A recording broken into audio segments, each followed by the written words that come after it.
Donc pour notre synthèse, eh bien écoutez simplement, hein, ce qu'il va falloir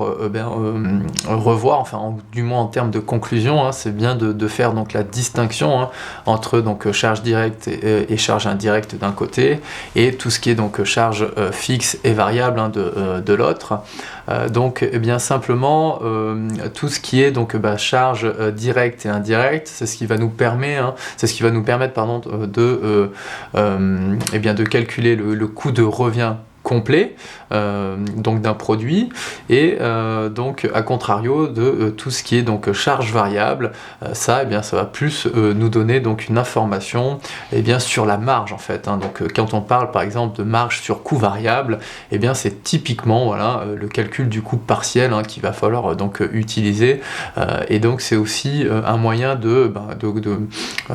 gestion, hein, donc, et de comptabilité analytique, dont le contrôleur de gestion donc utilise fortement pour justement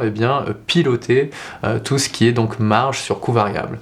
Ce sont des outils très utilisés, hein, pour de l'analyse donc en termes de ligne de production, et donc encore une fois, hein, le contrôleur de gestion lui utilise ces choses de manière assez quotidienne,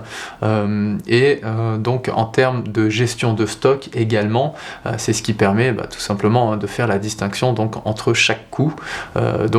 entre chaque charge, qui donne donc un total donc pour un coût.